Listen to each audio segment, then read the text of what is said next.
Congreso Futuro. Hola a todos, ¿cómo están? Hemos preparado este programa especial para que usted pueda conocer más detalles del evento de divulgación científica más importante del país, uno de los más importantes de Latinoamérica y del mundo, Congreso Futuro, que en su 13ª versión reúne a más de 100 expositores nacionales e internacionales para reflexionar y debatir sobre el mundo que vendrá. Hoy conversaremos sobre la educación en la era de la inteligencia artificial junto a la neurocientífica Florencia Álamos. Pero antes quiero presentar al ingeniero civil, doctor en inteligencia artificial, John Atkinson, uno de los expositores del primer bloque del Congreso. ¿Cómo estás, John? Hola, Pascal, muchas gracias. Bien, muy bien, gracias por la invitación.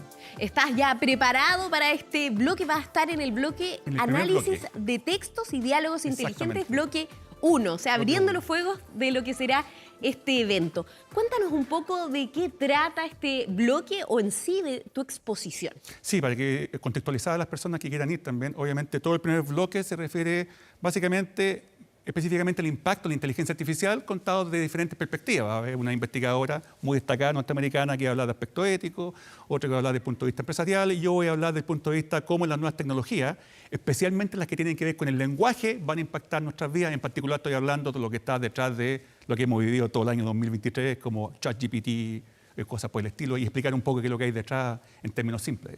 Eso de explicar un poco es todo un universo de explicaciones. Tú además tienes un libro sobre el lenguaje. ¿Cómo podemos conocer un poco más? ¿Cómo nos explicarías en estos minutos que tenemos ese desarrollo del lenguaje y cómo se conecta ese lenguaje con nosotros, el lenguaje que utilizamos los humanos? Súper interesante, difícil de sintetizar, puede ser lo imposible, digamos. Bueno, esto, el desarrollo de máquinas que pueden entender el lenguaje, es un objetivo que básicamente viene de los inicios de la inteligencia artificial de los años 50 y se habían venido desarrollando un montón de tecnologías que eran capaces básicamente, por ejemplo, estar en un diálogo contigo, ser capaz de traducir lenguaje, ser capaz de responder preguntas, etcétera, etcétera.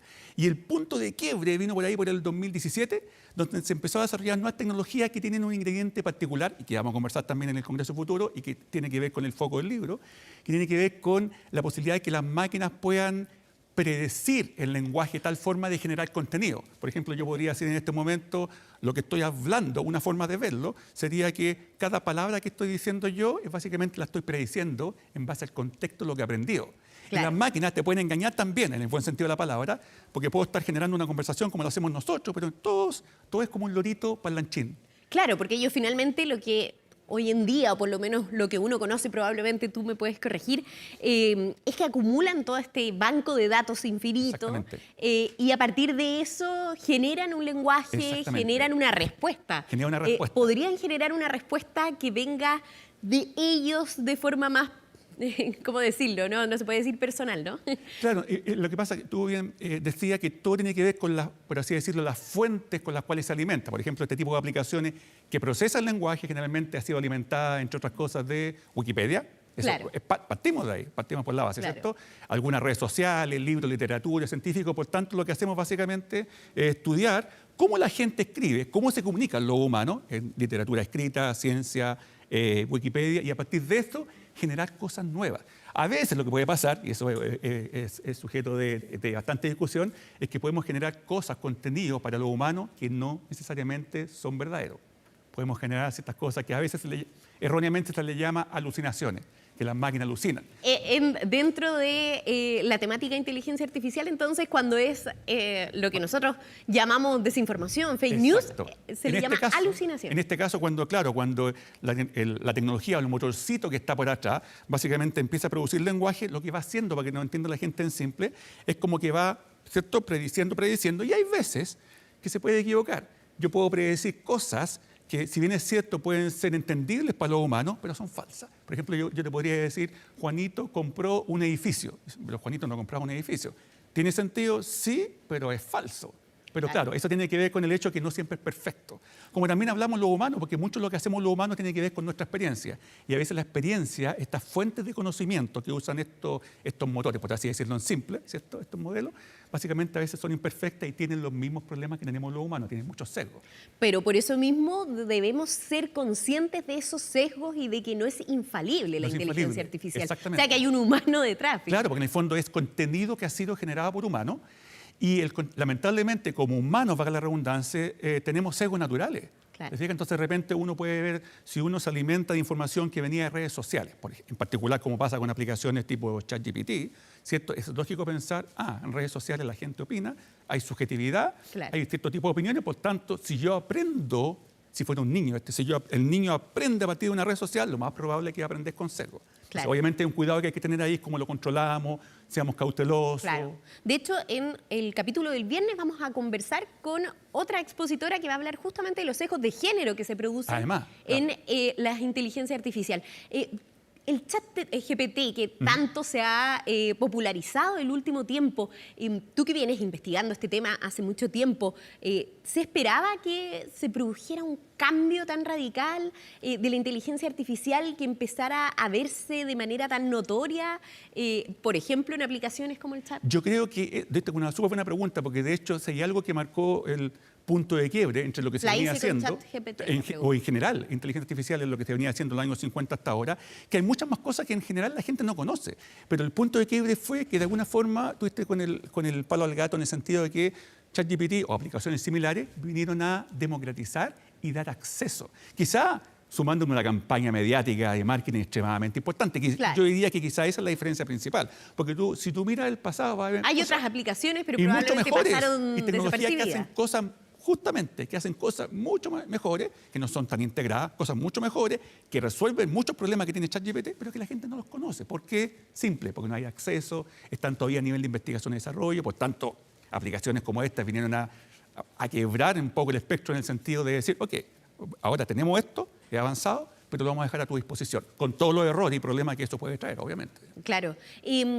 Otro de los temas que se suele relacionar con la inteligencia artificial son las amenazas que podrían traer. Dentro de ese desafío que existe, pero vinculado a tus temas, que son finalmente el lenguaje de la inteligencia artificial, ¿hay una amenaza latente, además de lo que ya hemos conversado, también de los sesgos, etcétera? ¿Tú dices amenaza en términos de algo que nos vaya a pasar como humanidad? Sí. Súper buena pregunta, da para largo, tenemos poco tiempo, pero básicamente no, yo diría que en general, cuando se habla, más que amenaza, hablemos de riesgo. Ya. Y cuando hablamos de riesgo, que no es lo que la gente que nos está escuchando se imagina, para quitar lo más catastrófico. Eso, ya que estamos hablando ahora, es súper importante, porque a mí me hacen un montón de preguntas relacionadas a este tema. No hay Terminator, no nos van a venir a destruir, etc. Pero hay que ser súper aterrizado en el sentido de que hay riesgos, sí, pero los riesgos son más terrenales que lo que uno piensa. Y tú lo estás diciendo uno de ellos. Por ejemplo, riesgo que aplicaciones como esta generen información sesgada. Por ejemplo, que viole el aspecto de confidencialidad. Por ejemplo, que viole el aspecto de ética, etcétera, etcétera. Sí. Entonces, uno dirá, ¿pero cómo eso va a significar un riesgo? Claro, a lo mejor yo puedo usar esto para un diagnóstico, no sé, médico, y puedo generar información que no es correcta, hago un mal diagnóstico y puedo arriesgar a un paciente. Pero en ese sentido, se pueden arriesgar democracia. Claro, claro, efectivamente, pero no es. Eso. Pero lo que trato de decir es que no es exactamente que van a venir máquinas diabólicas, digamos, al estilo Terminator. Sí. No. Eso dejémoslo a la ciencia ficción por ahora.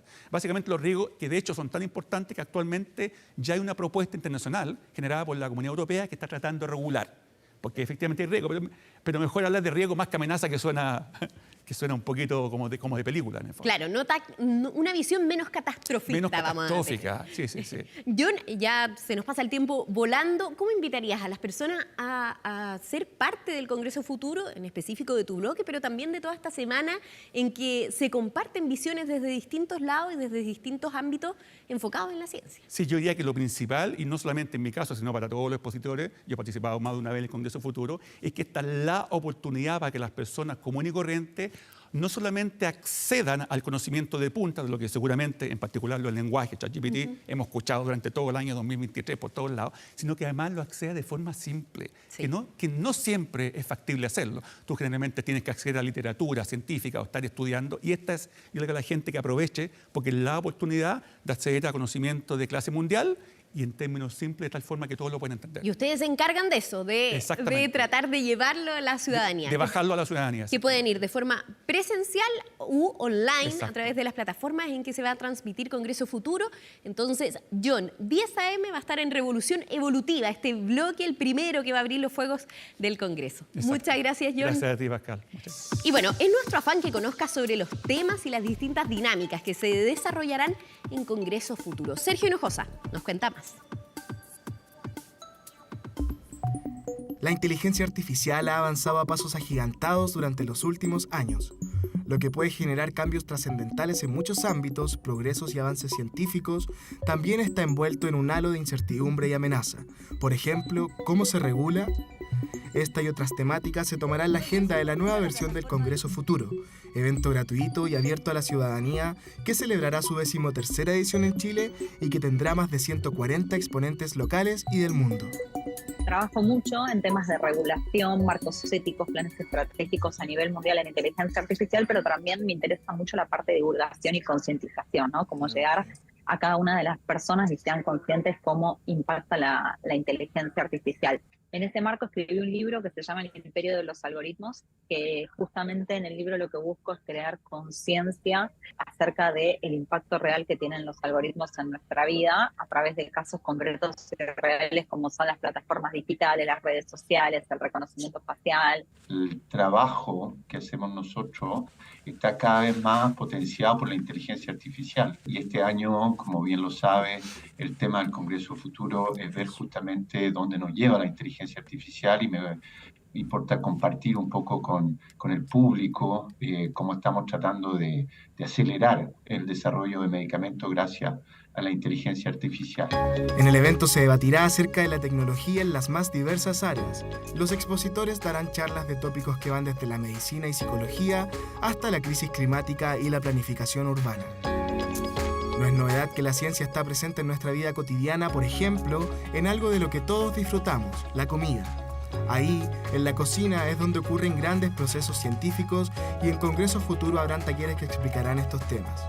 Bueno, como el Congreso habla un poco del futuro y hay muchas áreas científicas inmersas en todo esto, yo creo que fue bueno del Congreso que entendiera que la cocina lo podemos ver como un laboratorio. La intención de esta clase es acercar aún más la ciencia, entendiendo a través de estos ejemplos sencillos de los alimentos. Por ejemplo, yo podría hablar de hidrólisis, de catalización, de polimorfismos, y la gente me miraría raro. Pero si yo le digo, esto se traduce en un chocolate, la gente lo entenderá automáticamente. En el caso de Acústica Marina, a través, ¿cierto?, de la presentación que haré yo como directora ejecutiva, donde vamos a poder estar con otras expositoras nacionales chilenas, conversando de cómo las mujeres vemos la ciencia para el cambio que se necesita. Además, vamos a comentar por qué para nosotros es significativo como mujeres poder aportar desde la ciencia y también poder conversar sobre las brechas de género que nos aquejan, ¿cierto? Y de cómo podemos ir avanzando para disminuir las mismas o para incentivar a las más jóvenes a que participen. Congreso Futuro 2024 se realizará desde el lunes 15 de enero hasta el sábado 20, acercando la ciencia a todos quienes quieran aprender. Y el miércoles 17 de enero el Congreso tendrá un bloque a las 11:40 horas y que será tremendamente interesante. Se titula Reaprendizaje en la transición digital y reúne a una serie de expositores locales y extranjeros para conversar justamente sobre las tecnologías y su relación con la educación, con la infancia, con la adolescencia. Nos acompaña ahora la neurocientífica chilena, talento local, Florencia Álamos. Ella es coordinadora de la Mesa Educación del Futuro. ¿Cómo estás? Súper bien, Pascal. Muchas gracias por esta invitación. Que nos cuentes desde ya un poquito, un adelanto, un brief de lo que será esto. Educación en la era de la inteligencia artificial. Nuestro cerebro, me gustó mucho el título, Entre luces y sombras, que finalmente es una materia de debate. Sí, totalmente. Bueno, fue un trabajo colaborativo el título. Siempre son desafíos los títulos, ¿no? Sí. Así que muchas gracias. Lo lograron. Lo logramos. Muchas gracias por ese comentario. Ya, vamos a tener que hacer spoilers, ¿o no? Pero un poquito, para entusiasmar, para que vayan. Primero voy a entusiasmar con el panel. Yo creo que es un panel súper interdisciplinario, donde vamos a abordar una de las grandes preguntas hoy día abierta a nivel científico. ¿Cuál es el rol de las nuevas tecnologías en la educación, cierto? Que va a tener trascendencia, porque es todo lo que van a hacer y el futuro que estamos forjando con las nuevas generaciones. Claro. En lo particular, yo voy a hablar desde la neurociencia. ¿Cómo estas neurotecnologías pueden impactar el desarrollo de niños, niñas y adolescentes? ¿Cuáles son las grandes preguntas que están abiertas? ¿Cuáles son los los grandes desafíos. Y ahí siempre hay un dilema, ¿cierto? Claro. Entre el miedo, la incertidumbre y la esperanza. Claro, no saber un poco cómo actuar frente a las nuevas tecnologías. Estamos viendo imágenes justamente de apoyo de algunos niños en la sala de clase. Eso ha sido materia de debate en el último tiempo, de discusión, qué tanto sirve o no. ¿Cómo se puede vincular de una manera más sana eso, la tecnología con la educación? ¿Crees tú? Sí, es un temazo. Yo creo que es súper interesante porque está siendo controversial. Es un debate que está ocurriendo hoy día. Claro. Quizás voy a hacer solo un spoiler de uno de los temas que a mí me gustaría abordar, que es la atención, ¿cierto? Hoy día existe una disputa por la atención. Veo ahí un niño con un celular y sin duda los celulares, los teléfonos que son estos verdaderos computadores que tenemos en nuestro bolsillo, Claro. han sido diseñados para poder capturar nuestra atención, ¿ya? Y eso evidentemente tiene impactos. Hay evidencia contradictoria que dice que tiene algunos aspectos positivos, por ejemplo, cuando se usa específicamente para aprender, para favorecer las diversidades, ¿cierto? Pero también hay evidencia que apunta hacia una esfera negativa de estas nuevas tecnologías. Claro. Y ahí hay quizás una dimensión que me gustaría profundizar, que es este costo-oportunidad. Porque hoy día se habla de que en promedio entre 7 a 9 horas pasan los niños bajo las pantallas. Entonces la gran pregunta que yo hago, al día. Entonces la gran pregunta que yo hago, obviamente que hay variabilidad, yo creo que también hay personas que usan mucho menos y personas que usan mucho más, eso es un promedio. Pero la gran pregunta que yo hago es, ¿qué estamos dejando de hacer? Claro. ¿Qué están dejando de hacer esos niños? ¿Están dejando de dormir? ¿Están dejando de sociabilizar con otros, de formar vínculos importantes? Están dejando de hacer De jugar ejercicio, físicamente. de jugar físicamente, de estar en la plaza, ¿cierto? De estar al aire libre. Y ahí creo que hay algo súper importante de explorar en profundidad. Y que vamos a poder profundizar en tu bloque. De todas maneras, de todas Pero maneras. para que tu acercamiento como neurocientífica ante el tema de educación también, ¿es una labor de padres, de pedagogos? ¿En quién recae esto de vincular de mejor manera o de una manera más sana el celular o el computador con la educación? Yo creo que es un rol de todos. Es un rol, efectivamente, como tú decías, de las familias, es un rol de las escuelas, de los directores, de los docentes, pero también es un rol de todos, de los pares, de cómo nosotros modelamos. Yo creo que también hay que ser autocrítico. Yo voy a hablar de educación, voy a hablar de niños, niñas y adolescentes, pero en lo personal, a mí también me ha tocado autopreguntarme, ¿cierto? Yo tengo hijos, tengo una niñita de 6 y un niño de 2, de cuál es el ejemplo que nosotros estamos dando. Claro, que si uno está muy trabajamos, conectado, ¿cierto? sí. ¿Cierto? Entonces yo creo que hay un juego que es colectivo, en el fondo, donde cada uno tiene un rol y quizás ese rol parte por informarse, por tomar conciencia, por ver cuáles son los riesgos, cuáles son los beneficios, abrir el debate. Claro. Florencia, tú es primera vez que participas del Congreso, pero ya participas de una instancia que está vinculada a la organización del Congreso, que es la Mesa de Educación del Futuro. Por supuesto, que es uno de los desafíos de ese pensar en la educación mirando hacia adelante, ¿no? Sí. Yo soy una optimista, me declaro una optimista y me gusta actuar. Creo que si no me desespero. Y tengo buenas noticias porque creo que son varios los optimistas y varios los que les gusta actuar. Muchas veces se habla de que la escuela hoy día está obsoleta para el mundo que estamos viviendo, para la revolución tecnológica, y cuando uno ya piensa en el futuro es como, ¿qué nos queda? Claro. Pero yo creo... Claro, uno se abruma, con las noticias, con lo que hablábamos con John de las amenazas y quizás tener una visión menos catastrófica. Sí. Y yo creo que esa visión catastrófica viene de ver el problema con innovación, de tratar de hacer cosas diferentes. Y esta mesa en la cual yo participo, creo que abre una ventana de oportunidad importante. ¿Por qué? Porque se han sentado distintos actores que usualmente no dialogan.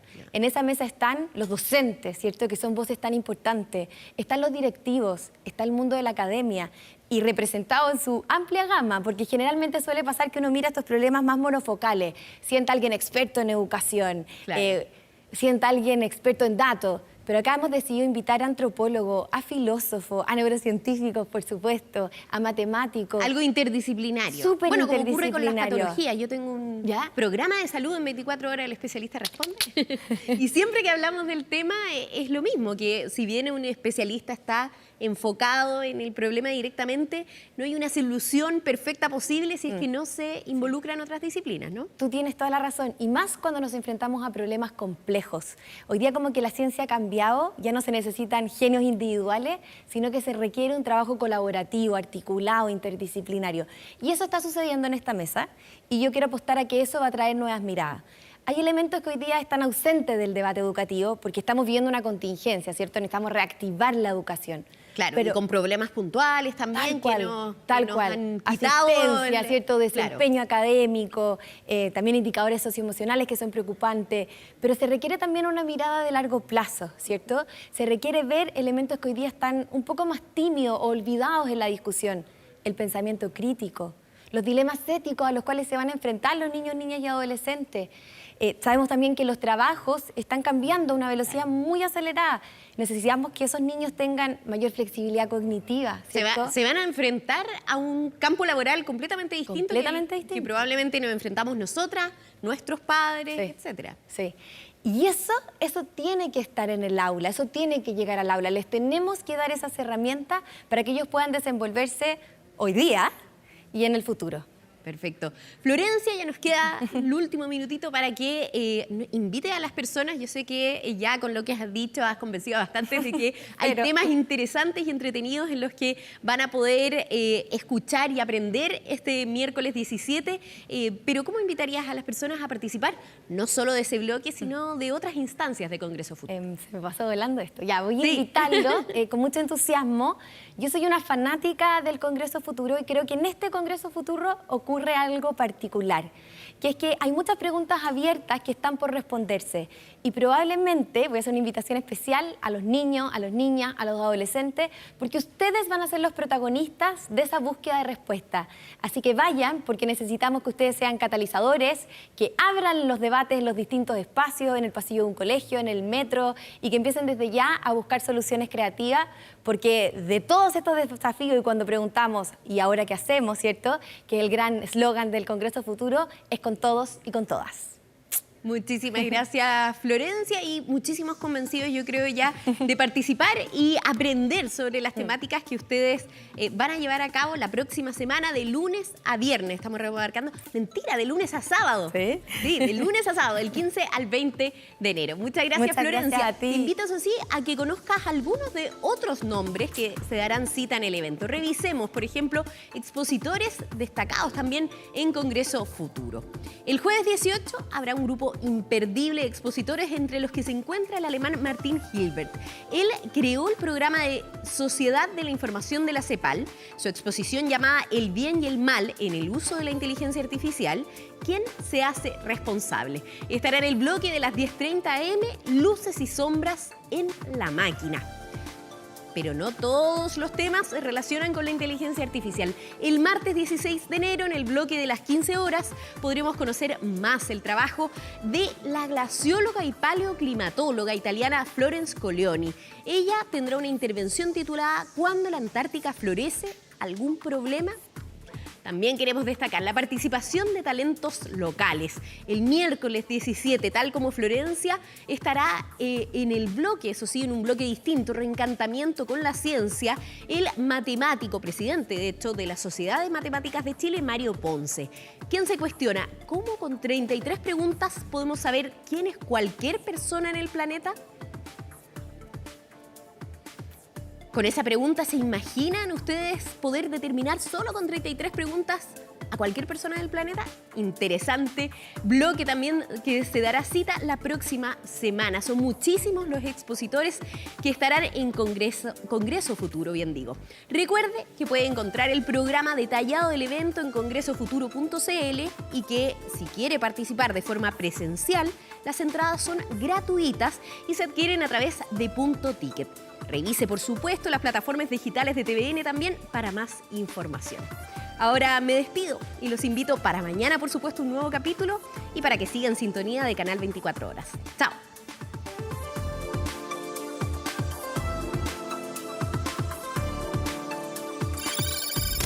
Congreso Futuro.